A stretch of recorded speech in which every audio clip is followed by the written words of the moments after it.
ଯାହାକି 35,000 करोड़ अधिक आरबीआई पाखरे अछि आउ ए सब टंका आपण मानकर ही टंका कौन सब ही गले कि हाँ आज्ञा आपण माने ठीक सुनिले ए सब आम देशर जनसाधारण ही पांठी जहाँ दीर्घ 10 वर्ष हैला केही क्लेम करू नाहांती विभिन्न बैंकर विभिन्न कस्टमर को एठी आमे आमंत्रण करिछु एवं आमर रिक्वेस्ट रहबो एई कार्यक्रम रे आपण माने जते अवेयरनेस क्रिएट करिवे लोकंकर ही उपकार हेबो। डीप अकाउंट कहले कोन बुझा जाए जदि गोटे कोनोसी गोटे बैंक रे गोटे अकाउंट 12 मास गोटे वर्ष धरि न चले ताको हम इनऑपरेटिव अकाउंट कहू जे जदि कोनोसी बैंक रो कोनोसी अकाउंट 10 वर्ष धरि इनऑपरेटिव रुहे ताहाले रिजर्व बैंक रो नियम अनुसार से account bank account Reserve Bank रो गोटे डीप अकाउंट को पड़ाए जहाँ द्वारा कि लोक मैंने जानी पारती अकाउंट स्टेटस कौन एवं से अकाउंट रे केते पैसा अच्छी से अकाउंट रे केते सुध आसुची जानी पारती कारण से अकाउंट के बैंक रो आयत्तर नथाए सेटा आपनकर रिजर्व बैंक रो डीप एक गोटे अकाउंट अच्छी से अकाउंट को पड़ाए गत वर्ष ए वर्ष माने हमर फाइनेंस मिनिस्ट्री गोटे प्रोग्राम अवेयरनेस कले काहे कि ना देखा गला कि भारत वर्ष रे 78,000 कोटी टंकार एंटायर बैंकिंग इंडस्ट्री रे आपनकर डीप अकाउंट को माने अच्छी तेणु भारत सरकार फाइनेंस मिनिस्ट्री और रिजर्व बैंक मिलित अनुकूल गोटे 3 मासिया गोटे ड्राइव प्रोग्राम कराई एई 3 मास रे आमे चेष्टा करछु मैक्सिमम लोकंकर अकाउंट गोटे डीप की पळैछि पुणी थे ताको चालू करिकि लोकंकर पैसा लोकंक खाता को फेरे पई समस्त बैंक एथिरे प्रयास करछन्ती एथिरे रिजर्व बैंक रो गाइडेंस अछि और रिजर्व बैंक और फाइनेंस मिनिस्ट्री एटा को प्रत्येक माने मासरे मॉनिटर करूछन्ती जदि स्टेट बैंक आज ए होल माने मोती बरगढ़ रीजन कथा कहिबी एबे जस्ट एबे डाटा देखुथिली हमर बरगढ़ रीजन रे दुईटी डिस्ट्रिक्ट कवर करूची गोटेला बरगढ़ और सोनपुर जोथरे कि हमर स्टेट बैंक रो 45 टी ब्रांच अछि 45 टी ब्रांच रे 78,000 अकाउंट एवं डीप अकाउंट अछि जहार टोटल अमाउंट अछि 23.88 करोड़ विगत 2 मास भितरे आमे नंबर ऑफ अकाउंट कम करिछु किंतु अराउंड 6.20 करोड़ जो अकाउंट अछि अमाउंट अछि सेटा आमे डीप रु एक्टिवेट करिछु बेसिकली ए अकाउंट कोडा खाइ गवर्नमेंट अकाउंट है किंतु वर्तमान बैंकिंग इंडस्ट्री चैलेंज जोटा अछि जोटा कि आपनकर नॉर्मल कस्टमर अकाउंट फेरे परिबा सेति पई गोटे पब्लिक अवेयरनेस एकदम दरकार अछि कारण जते हम स्प्रेड करबा ए अवेयरनेस वे तो लोक जाई पहुंचबो बैंक रे प्रत्येक बैंक रो ब्रांच रे लिस्ट ऑफ कस्टमर अछंती सेतु चेकिंग कले बेसी किछि ने गोटे केवाईसी फॉर्म देले से अकाउंट और बैंक रो गोटे फॉर्म अछि फिल अप कर देले से अकाउंट इमीडिएट एक्टिवेट हेइ दिबो तेणु एठी हमर मीडिया बंधुमानकर भी रोल बहुत इंपोर्टेंट अछि कारण मीडिया होती गणतंत्र चतुर्थ स्तंभ सीनियर सिटीजन भी अच्छी विभिन्न महिला अच्छा विभिन्न एसएचजी अच्छा विभिन्न वर्गर लोक अच्छा रिक्वेस्ट करी कारण यहाँ गोटे देखो स्टेट बैंक 23.88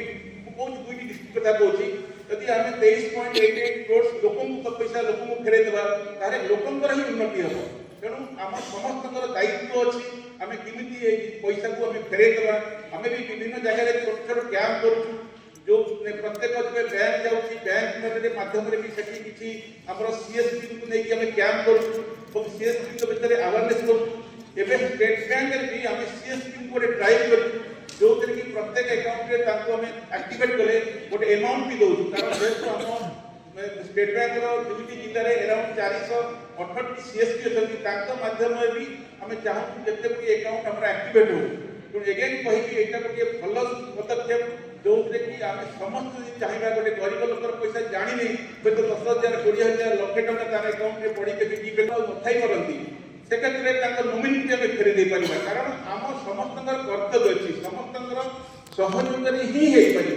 कारण बैंक एका चाहिए करें ठीक अच्छे आम अवेयरनेस प्रोग्राम करुचे किंतु एकदम से अवेयरनेस प्रोग्राम टाकू आम जब ग्रास रूट लेवल रे पहुंचा हेले समस्त समाजर सबु वर्गर अवदान अच्छी ताहले आमे माने एई जो स्कीम का चली एई जो ड्राइव चली आमे बहुत लोगों पैसा फेरे दे पारिबा कारण गवर्नमेंट अकाउंट हम जानि पड़ो हम गवर्नमेंट भी पहुंचु गवर्नमेंट माने रिक्वायर्ड डॉक्यूमेंट आनि कि से पैसा पण गवर्नमेंट फेउ किंतु गोटे एकदम कस्टमर किमिति कहि 78,000 कस्टमर गोटे ब्रांच पक्षर संभव नहीं तेणु आमे सीएसपी की लगैछु आमे हमर कस्टमर भी कहूछु विभिन्न अवेयरनेस प्रोग्राम करू ଯେମିତି ଆଜି ସୋନପୁର ଡିଷ୍ଟ୍ରିକ୍ଟ ଗୋଟେ ଆୱାରନେସ୍ ପ୍ରୋଗ୍ରାମ କରୁଛୁ, ପ୍ରତ୍ୟେକ ଡିଷ୍ଟ୍ରିକ୍ଟରେ ଆମେ ଆୱାରନେସ୍ ପ୍ରୋଗ୍ରାମ କରୁଛୁ। ଏ ମାଧ୍ୟମରେ ଆପଣମାନଙ୍କୁ ମୋର ଅନୁରୋଧ ରହିବ, ଦୟାକରି ଏ ଜିନିଷକୁ ସ୍ପ୍ରେଡ୍ କରନ୍ତୁ। କାରଣ ବିଭିନ୍ନ ବ୍ୟାଙ୍କର ବିଭିନ୍ନ କଷ୍ଟମର ସେଠି ଅଛନ୍ତି, ବିଭିନ୍ନ ମିଡ଼ିଆ କର୍ମୀ ଅଛନ୍ତି। ଯେତେ ଆପଣମାନେ ଆୱାରନେସ୍ କରିବେ ଏ ଜିନିଷଟା ସେତେ ଗ୍ରାସ୍ ଲେବୁଲରେ ପହଞ୍ଚିବ। ଯେତେ ଗ୍ରାସ୍ ରୁଟ୍ ଲେବୁଲରେ ପହଞ୍ଚିବ ସେତେ ଶୀଘ୍ର ଲୋକମାନେ ବ୍ୟାଙ୍କକୁ ଯିବେ ଏବଂ ବ୍ୟାଙ୍କରେ ଯାଇକି ତାଙ୍କର ଏନକ୍ୱାରି କରିବେ। ଆମ ରିଜର୍ଭ ବ୍ୟାଙ୍କରେ ଅଛନ୍ତି, ରିଜର୍ଭ ବ୍ୟାଙ୍କର ଗୋଟେ ପୋର୍ଟାଲ ବି ଅଛି, ସେ ନିଶ୍ଚିତ ସେ ଜଣେଇବେ କେମିତି ରିଜର୍ଭ ବ୍ୟାଙ୍କ ପୋର୍ଟାଲରେ ଯାଇକି କ'ଣ ଦେଇକି ଆମେ ଏନକ୍ୱାରି କରିପାରିବା ମୋର ଆକାଉଣ୍ଟ ଠିକ୍ ଅଛି କି ନାହିଁ। ଏଗେନ୍ ଆପଣମାନଙ୍କୁ ଅଶେଷ ଧନ୍ୟବାଦ। ଆପଣମାନେ ଆପଣଙ୍କର ବହୁମୂଲ୍ୟ ସମୟ ଦେଇକି ଏଠିକି ଆସି ଏଇଟା ଇନାଗୁରେଟ୍ କରିଦେଲେ। ତାପରଠାରୁ ଏଇଟା 3 ବର୍ଷ 3 ମାସ ପର୍ଯ୍ୟନ୍ତ ଡିସେମ୍ବର ପର୍ଯ୍ୟନ୍ତ ଚାଲିବ। ଓଡ଼ିଶାରେ ସବୁ ଜିଲ୍ଲାରେ ବି ହେବ ଏବଂ ସାରା ଭାରତ ବର୍ଷରେ এই କାର୍ଯ୍ୟକ୍ରମଟା ଚାଲୁଛି। এই ଯେଉଁ କାର୍ଯ୍ୟକ୍ରମ ଏଥିରେ ଯେଉଁ DFS ଯେଉଁ ଡିପାର୍ଟମେଣ୍ଟ ଅଫ୍ ଫାଇନାନ୍ସିଆଲ ସର୍ଭିସେସ୍ ସିଏ ତାର ଆନୁକୂଲ୍ୟ ରେଟ୍ ଆଉଛି, କିନ୍ତୁ ୟାର ସହଯୋଗୀ ବା ଯାହାଙ୍କ ସପୋର୍ଟରେ କାମ ଚାଲିଛି ସିଏ ହେଉଛି ଆମର ରିଜର୍ଭ ବ୍ୟାଙ୍କ ଅଫ୍ ଇଣ୍ଡିଆ, ଗୋଟେ ହେଉଛି insurance regulatory and development of authority, SEBI ଆଉ PFRD। ଏଇମାନଙ୍କ ସମସ୍ତଙ୍କର ଆନୁକୂଲ୍ୟରେ এই ক্যাম্পটা চালুଛି। এইটা যে কেবল ব্যাଙ୍କର ডিপোজিট ଯେଉଁଗୁଡ଼ାକ RBIର DF ଫଣ୍ଡକୁ ପଳେଇ ଯାଇଛି ସେ କଥା ନୁହେଁ, ଅନ୍ୟ ଯେକୌଣସି ଆପଣଙ୍କର ଅନକ୍ଲେମ୍ଡ ଡିପୋଜିଟ୍ ରହିଛି ବା ଫଣ୍ଡ ରହିଛି, ଏଇଟା ଅନକ୍ଲେମ୍ଡ ଫାଇନାନ୍ସିଆଲ ଆସେଟ୍ସ ସେସବୁ କହୁଛନ୍ତି। ଯେଉଁଟାକି ଫାଇନାନ୍ସିଆଲ ପୁଞ୍ଜି ଆପଣଙ୍କର ଯାହା ଅଛି ସେଥିରେ ଆପଣ ଏଟାକୁ କେମିତି କ୍ଲେମ୍ କରିବେ ତା ପାଇଁ ଏଇଟା ଆୱାରନେସ୍ ଚାଲିଛି। ଏଥିରେ ଆମର ଯେଉଁ 5ଟା ଫଣ୍ଡରେ ଏଥିରେ କାମ କରୁଛନ୍ତି। ଗୋଟିଏ ଫଣ୍ଡ ହେଲା DEF, সেটা আপনার RBI তার রেগুলেটর। এটা হচ্ছে ব্যাঙ্কর যে ডিপোজিট গুড়াক অছি সেই ডিপোজিট গুড়াক যদি আপনার 10 বর্ষ পর্যন্ত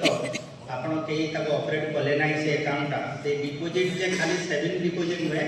সেভিংস ব্যাঙ্ক ডিপোজিট হইপারে, করেন্ট ডিপোজিট হইপারে, রিকরিং ডিপোজিট হইপারে, ফিক্সড ডিপোজিট হইপারে, কিংবা আপনার কোণী মার্জিন মনি या সিক্যুরিটি ডিপোজিট যা বি দেখবে যদি সেগুড়াক আপনার অপারেট করুনা সেই ডিপোজিট 10 বর্ষ হয়ে যাই তাহলে সে আকাউন্ট গুড়াক কোণ হয়ে যাচ্ছে না আপনার DEF ফন্ড যে RBI দ্বারা পরিচালিত সেটিকে পড়ুছে। সে যে অর্থটা পড়েলা সেটা আপনার কষ্ট উপার্জিত ফন্ড, তাকে আপনার কেমিতি পাইবে সেইপাই আপনার যে পয়সাটা পড়ে পুঁ আপনার সুদ মূল সহিত পুঁ আপনার ফেরিপার, সেপাই যে প্রোসিডিউর অছি আপনার ব্যবহার করা জনাইবা এই কার্যক্রমটা চালছে। এটা হচ্ছে গোটিয়ে ফন্ড। দ্বিতীয় ফন্ড হচ্ছে IEPFA, जोटा कि इन्वेस्टर आप जो पैसाटा के इन्वेस्टमेंट करते कि 10 वर्ष है किसी पैसा आउना क्लेम करना से फंड से पैसा गुड़ाक भी आसवे। यार रेगुलेटर होती आमर IEPFA। आउ गोटे हूँ आप म्यूचुआल फंड जदि किसी पैसा बाकी अच्छी से गुड़ाक भी आपपारे 10 वर्ष जब आप भी आप पैसा मिलना ताले तार रेगुलेटर होती सेबी सिक्यूरिटी। आउ गोटे हूँ सीनियर सिटीजन वेलफेयर फंड, जोटा कि इन्शुरांस आपड़ धर कौन गोटे इन्शुरांस कर इन्शुरांसटा ड्यू डेट होगा कि 10 वर्ष पर्यटन आप पैसा मिलला ना से पैसाटा केमी मिल तार रेगुलेटर हूँ IRDA। तो यही जो आउ गोटे हूँ सब्सक्राइबर पेंशन कंट्रीब्यूशन जोटा पेंशन फंड लागू अच्छी तार रेगुलेटर होती PFRD। तो ये जो 5टा रेगुलेटर अच्छे 5टा रेगुलेटर माध्यम आपंकर जेकोसी अनक्लेम फाइनेंशियल आसेट जो आपंकर पुंजी जहाँ भी रही अनक्लेम एटा पाइपर। किंतु आम जेहेतु आम बैंक को आसीचु बैंक जो फंड गुड़ाक आपमी पाइबे ता विषय विस्तृत विवरणी आम धीरे धीरे आपको जनइबू केमी पैसा आप पाइबे। यही जो कार्यक्रम जो आम चली आपण पुंजी आपण अधिकार पैसा जोटा सेटा जदि जदिओ अन्य कौन डिपार्टमेंट को पड़े जाइए कौन अकाउंट को पड़े केमी आप फेरी पाइबे ता यही योजनार लक्ष्य हूँ आपण को जनइबा जे आपंकर 10 वर्ष जो गुड़ाक हो जाए इनऑपरेटिव जो पैसाटा पड़े केमी पाइबे आपण व्यवहार करने आपण जनवाई यहाँ हूँ आम प्रथम लक्ष्य ये कैंप करवा। जदिओ आज आप पचर देखो बैंकर्स भाई मैंने सब बसुँच से पाखे भी जाए डिटेल्स जानीपारे केमी आप अकाउंट केमी क्लेम करेंगे से विषय जानीपारे से अकाउंट खोलिक बसी यहाँ हूँ अवेयरनेस। आ गए हूँ आपको हेल्प करवा केमी आप जानवे जे आपंकर बापा कि जेजे बापांगर कौन पैसा जी मरीगले कि चलीगले पैसा जदि 10 वर्ष है रही जाए आप केमी पाइबे ता विषय केमी आप खोलताड़ करके जानवे आपणकर सेटा हूँ आप ट्रेस करेंगे आउ क्लेम केमी जमा करेंगे ये सब विषय भी आपको जनवा ये कार्यक्रम आ गोटे हूँ आपणकर जो फाइनेंशियल इंक्लूजन माने आपणकर जनधन अकाउंट खोलिबा जेजेबीवाई अकाउंट खोलिबा एसबीआई अकाउंट खोलिबा आउ अटल पेंशन योजना रे अकाउंट खोलिबा सी भी आपन ए कैम्प माध्यम रे भी आपन खोली पारिबे आपन माने हमर गत 4 मास हला चलतिला अक्टोबर मास रे बंद हे जे गुटे प्रोग्राम चलतिला जोंतरे कि ए फाइनेंशियल इंक्लूजन ए सब अकाउंट गुडा खोला जाउतला आपन यार डिटेल्स बैंक मान को जानि पारिबे आपन जनधन अकाउंट जदि आपन खोलिबे सेटा जीरो बैलेंस अकाउंट खोला होची ए जनधन अकाउंट रे आपन को गोटे रुपे डेबिट कार्ड भी मिलु से रुपे डेबिट कार्ड जदि आपन नेबे सेतिरे 2 लाख टंकार एक्सीडेंटल इंश्योरेंस रहू आपनर पीएम जेजेबीवाई रे भी 2 लाख टंकार इंश्योरेंस रहउची आउ पीएम एसबीआई सुरक्षा बीमा योजना रे भी 2 लाख टंकार इंश्योरेंस रहउची त आपन जदि जेडीवाई अकाउंट खोलिले जेजेबीवाई नेले आउ एसबीआई नेले ताले आपनर 6 लाख टंकार इंश्योरेंस कवरेज रहइबो किंतु तार बयस सीमा अलग एसबीआई तार बयस सीमा अलग 18 वर्ष रु 70 वर्ष पर्यंत सेठी रहिबे जेजेबीवाई अलग बयस सीमा एपीवाई रे अलग बयस सीमा और जेडीवाई आपनकर जनधन अकाउंट जे कोन सब को जाई खोली ए सब योजना आपन केमिति जणैबा तार ए लक्ष्य आपन हमर ए कैम्प आ गोटे होचे आपन री केवाईसी करी स्टेट बैंक रो रीजनल मैनेजर निजे आसी ए सभा उपस्थित रही तेणु सार को अशेष